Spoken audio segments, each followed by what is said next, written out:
देख रहे हैं इन डार्क राजकुमार के साथ। तो चलिए पढ़ते हैं आज की कहानी की ओर। दोस्तों, भूत प्रेत जैसी काली शक्तियाँ भले ही सुनने में नाम मात्र लगे, लेकिन जो लोग इनके खौफनाक मंजर को देख लेते हैं उनके साथ क्या बीतती होगी वह तो वही जान सकते हैं जो इन सफ़र से गुजरते हैं। कहते हैं कि भूत प्रेत अक्सर अपना डेरा उस स्थान पर बनाते हैं जिस स्थान पर मनुष्य जाति का कोई नाम निशान नहीं बसता, या फिर जिस जगह पर किसी इंसान की मौजूदगी नहीं होती। ये घटना एक ऐसे गांव की है जो अब पूरी तरीके से वीरान पड़ चुका है। जी हाँ दोस्तों, हम बात कर रहे हैं पाली के करीब पड़ने वाले गांव की। आज इस गांव को दहशत के नाम से भी काफ़ी मशहूर किया जाता है।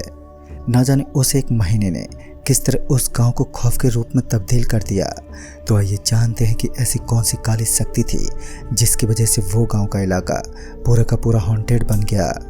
रात जैसे समय से उस गांव की खूबसूरती चांद और तारों की मंद रोशनी से चमक रही थी। ऐसा लग रहा था मानो ये कोई गांव नहीं बल्कि एक स्वर्ग हो। गांव के बगल में एक तालाब बना हुआ था और उस तालाब के करीब एक हाईवे। आए दिन लोग उस तालाब की तारीफों के पुल बांधते थे, लेकिन ये नज़ारा बस कुछ ही दिनों का था। 27 दिसंबर की रात जब उस तालाब के जस्ट पास ही एक बहुत बड़े हादसे ने जन्म लिया, और उसकी मेन वजह थी तालाब का सड़क के ज़्यादा करीब होना।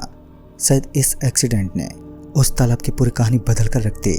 उस डेंजर एक्सीडेंट के दौरान एक पूरा परिवार मौत के द्वार तक पहुंच गया, जो सुनने में बहुत ही खौफनाक हादसा लगता है, लेकिन होने को कौन टाल सकता है। और इस बड़ी घटना के बाद 12 दिनों तक सब कुछ एकदम सही रहा, लेकिन ये खामोशी आने वाले तूफान का संकेत हो सकती थी। खैर, एक शाम जब धनंजय काका अपनी बैलगाड़ी के साथ सब्जी बेचने के लिए पास में पड़ने वाले बाजार में गए हुए थे, तब उन्हें घर लौटते लौटते काफ़ी देर रात हो चुकी थी। और उस वक्त जनवरी का महीना था, तो लाजमी सी बात है कि ठंड भी काफ़ी ज़ोरों की होगी। काका गाड़ी लेकर गांव की ओर चल दिए। उस हड्डियां जमा देने वाली बर्फ के माहौल में धनंजय काका एक काले कंबल ओढ़े उस रास्ते को काट रहे थे। आज सड़क पर कुछ ज़्यादा ही सन्नाटा था। बाकी दिनों के मुकाबले आज कोई गाड़ी तक नजर नहीं आई। ऐसा लग रहा था मानो अब इस सड़क को बंद कर दिया गया हो। धनंजय काका इतना सोच ही रहे थे कि तभी उन्होंने देखा कि सड़क से सटा हुआ जो तालाब था, उस तालाब के अंदर खलबली मची हुई थी। ऐसा लग रहा था मानो कोई उसके अंदर मौजूद है। धनंजय काका को कुछ भी समझ नहीं आया कि इतनी रात भर, और वो भी इस कड़कड़ाती ठंड के माहौल में, इस तालाब के अंदर कैसे मौजूद हो सकता है। फिर कुछ देर के बाद ही धनंजय काका की नज़र उस तालाब के अंदर तैर रहे एक शर्ट पर पड़ी, क्योंकि उस तालाब के अंदर एक लाल रंग की शर्ट तैर रही थी। उस शर्ट को देखकर धनंजय काका उस पूरे तालाब के अंदर अपनी नज़रें गड़ाने लगे, मगर अफसोस उन्हें अब तक कोई भी नज़र ही नहीं आ रहा था। फिर वो अपनी बैलगाड़ी के साथ आगे की तरफ बढ़ चले, मगर उन्हें अपने बैल कुछ भटके हुए लग रहे थे। ऐसा प्रतीत हो रहा था मानो उन बैलों को कुछ अजीब दिखाई दिया हो। शायद उन बैलों को कुछ ऐसा दिखाई दे रहा था जो इंसान नहीं देख सकता। उस समय धनंजय काका ने तुरंत ही वहाँ से निकलना ही बेहतर समझा। उस घनी आबादी से भरे क्षेत्र में इस कदर सन्नाटे का हावी होना एक सदमे की बात थी, क्योंकि उस सड़क के आसपास काफ़ी सारे घर बने हुए थे और उन घरों के लोगों में अक्सर चहल पहल बनी रहती थी। मगर आज की ये रात काफ़ी मनहूस थी। ना ही लोगों की चहलकदमी नजर आई और ना ही दूर दूर तक किसी के होने का एहसास। इतने जोर का सन्नाटा था कि दूर दूर तक किसी भी इंसान की कदमों की आहट साफ साफ सुनाई दे जाए। उस सुनसान सड़क के बीचों बीच अचानक ही धनंजय काका को सड़क के ऊपर धुआं उठता हुआ नजर आने लगा, और साथ ही वो धुआं एकदम सफ़ेद था और देखने में वो कुछ ज़्यादा ही डरावना लग रहा था। लेकिन धनंजय काका एक अनुभवी इंसान थे, तो वह बिना कुछ सोचे समझे चुपचाप सड़क पर चलते रहे। लेकिन इस समय उन बैलों को ऐसा क्या सूझा कि वह अचानक ही अफरा तफरी मचाने लगे। पता नहीं उस समय उन दोनों के मूड में ऐसा क्या जच रहा था कि वो दोनों बैल एकदम से दौड़ने लगे। और इस वक्त धनंजय काका पूरे तरीके से अपना संतुलन बिगाड़ चुके थे, जिस कारण वो धड़ाम से गाड़ी से नीचे गिर पड़े। और गाड़ी से नीचे गिरने की वजह से उनके शरीर में काफ़ी चोट महसूस होने लगी, और बुढ़ापे में इस तरह की चोटों से सामना भी एक हरगिज समस्या थी। धनंजय काका अपनी हिम्मत दिखाते हुए तुरंत ही वहाँ से निकलने लगे। तभी उन्हें पीछे की ओर से एक आवाज आई, जब तुम लोग किसी को बचा नहीं सकते तो तुम्हें भी जीने का कोई हक नहीं है। दोस्तों इतना सुनते ही धनंजय काका अपने पीछे की तरफ देखने लगे। तब जाकर उन्होंने पाया कि उनके पीछे की ओर एक पूरी फैमिली खड़ी थी और उन सभी के शरीर से खून बहे जा रहा था। उनका शरीर काफ़ी बुरी अवस्था में था, मानो उनका एक्सीडेंट हुआ है। उस कड़कड़ाती ठंड के माहौल के अंदर भी धनंजय काका का पूरा शरीर पसीने से लथपथ होने लगा। उनके शरीर में खौफ इस कदर हावी हो चुका था कि अब उनकी हिम्मत नहीं थी कि वह एक कदम भी उनके सामने बढ़ सके। धनंजय काका तुरंत ही पीछे मुड़े तो उनकी बैलगाड़ी सड़क के किनारे खड़ी थी। धनंजय काका जल्दी से उस गाड़ी के पास पहुंचे और गाड़ी के अंदर बैठ गए। लेकिन जब वह उस गाड़ी के अंदर दाखिल हुए तो उन्हें ऐसा लग रहा था कि उनकी बैलगाड़ी के अंदर उनके अलावा कोई और भी मौजूद है, जिस वजह से वो बैलगाड़ी अब जोर जोर से हिलने लगी। वहाँ पर चारों तरफ रोशनी भी नहीं थी, जिस कारण दहशत का माहौल फिर से दुगना हो रहा था। धनंजय काका ने भगवान का नाम जपना शुरू कर दिया और किसी तरह उस तालाब के पास से निकल गए। और उसके बाद जब तक वो गांव के अंदर पहुंचे तो उनकी हालत बद से बदतर होने लगी। उनका शरीर बुखार के मारे एकदम गर्म हो चुका था। लेकिन उस रात वो किसी तरह अपने घर पहुंच गए और अपने बेटे और बहू को सारी बातें बताई। उन्हें बताने के बाद भी किसी को उनकी बात पर यकीन नहीं हुआ।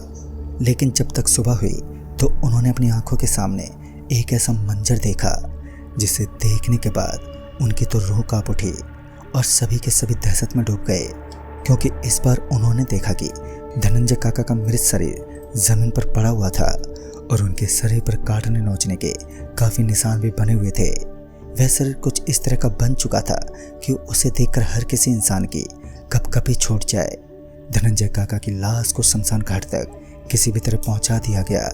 लेकिन सिर्फ एक अच्छी बात तो ये थी कि जो उन्होंने उस हादसे के बारे में बताया था तो उसके बाद गांव के अंदर एक सन्नाटा सा छाने लगा। ऐसा लगने लगा कि गांव पर किसी की बुरी नज़र लग गई थी, लेकिन हरगिज ऐसा बिल्कुल नहीं था। धीरे धीरे जब काका की मौत को 15 दिन बीत गए तब तक सब कुछ नॉर्मल होने लगा। लेकिन ये खामोशी बस कुछ ही दिनों के लिए ही टिकने वाली थी। एक बार फिर जब रात का समय था और धुंध ने अपना भयानक माहौल जमा रखा था, तब उस जोरदार सन्नाटे के बीच अमित नाम का एक नौजवान लड़का अपनी नई नवेली बाइक लेकर अपनी गर्लफ्रेंड के साथ पार्क घूमने के लिए गया था। वो अपनी गर्लफ्रेंड के साथ उसी तालाब के करीब से गुजर रहा था कि अचानक ही उसकी बाइक के इंजन के अंदर से धुआं निकलने लगा। और जब उसे इस बात की भनक पड़ी तो अमित ने साइड में लेकर अपनी बाइक को रोक लिया और बाइक को वो चेक करने लगा कि आखिर इस वक्त किस समस्या ने इस रोमांटिक रात में जन्म लिया है। चांद की हल्की हल्की रोशनी अब भी जमीन पर पड़ रही थी और उस रोशनी के बीच अमित अपनी बाइक को चेक करने लगा। लेकिन तभी उसे गाड़ी का हॉर्न सुनाई दिया और गाड़ी का हॉर्न सुनने की वजह से जब अमित अपने पीछे पलटा तो एक लाल कलर की गाड़ी सड़क के बीचों बीच खड़ी थी और उसमें कुछ लोग बैठे हुए थे। पता नहीं क्यों, लेकिन अमित को उन लोगों का चेहरा काफ़ी जाना पहचाना लग रहा था।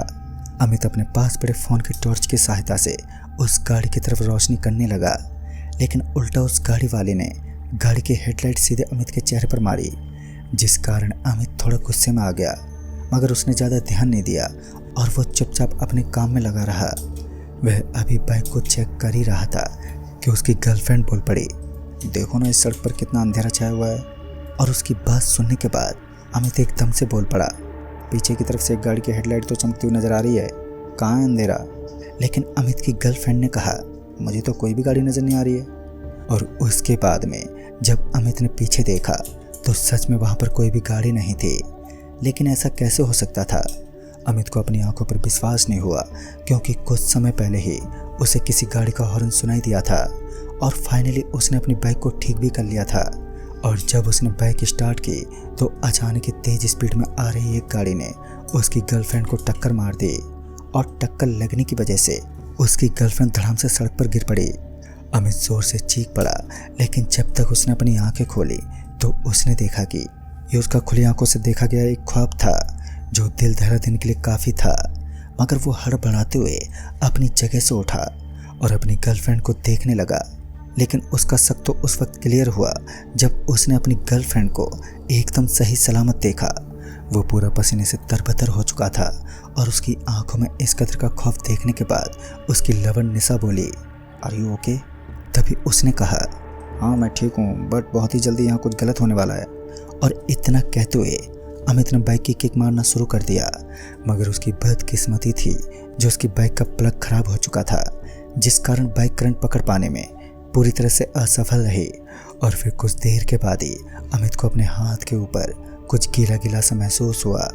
ठीक से देखने पर पता चला कि वह तो कुछ और नहीं बल्कि रूह कपकपा देने वाला खून था। हालांकि ये खून यहीं तक सीमित नहीं रहा, उसे सामने वाली सड़क के ऊपर खून ही खून दिखाई दिया, जिसे देखकर इंसानों में दहशत का एक डिफरेंट रूप देखने को मिला। वो मनहूस रात अब किस मोड़ को अंजाम देने वाली थी, हर कोई इस बात से सहमत नहीं था। लेकिन उस बिखरते हुए खून को देखकर अमित का दिल दहल उठा, मगर निशा को अब तक ऐसा कुछ भी दिखाई नहीं दिया। लेकिन जब उसने अमित को छुआ तो अब सब कुछ उस सड़क से गायब हो चुका था।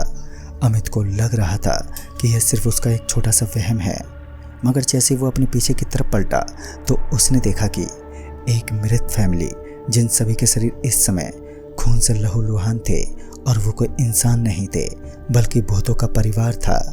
और यह खौफनाक मंजर निशा भी साफ साफ देख पा रही थी। अमित ने बाइक को पीछे की तरफ घुमाया और वहां से भाग पड़ा। अब उस रात अमित तो बचकर निकल गया, लेकिन बाद में गांव के अंदर धीरे धीरे लोग मौत की चपेट में आने लगे और इसी वजह से गांव के अंदर एक पूजा पाठ रखवाई गई। उस पूजा के दौरान गांव के अंदर एक शुद्धिकरण की प्रक्रिया की गई, लेकिन इस पूजा के खत्म होने के बाद भी उस गांव में खौफ वैसे ही बना रहा। उस गांव के अंदर होने वाले हादसे कभी कमी नहीं हुए। उस गांव की शांति को मानो किसी की काली नज़र लग गई थी, जिस वजह से वो गांव उन रोने और चीखने की आवाज़ों से रात होते ही पूरा गूंजने लगता। शायद ये वही परिवार था जो आज भी विलाप का कारण था। शायद उन लोगों को सही समय पर अस्पताल में पहुंचाया जाता तो वो गांव भी सही सलामत रहता। लेकिन सच तो ये भी है कि होनी को कोई भी टाल नहीं सकता। उस गांव के अंदर मौजूद कुछ लोगों का मानना है कि आज भी वो गांव दहशत के नज़रिए से देखा जाता है। उस गांव के अंदर जो घर मौजूद हैं अब वो भी शायद किन्हीं खंडर के रूप में तब्दील होने वाले हैं। तो दोस्तों, इस कहानी में बस इतना ही। तब तक के लिए बाय एंड टेक केयर।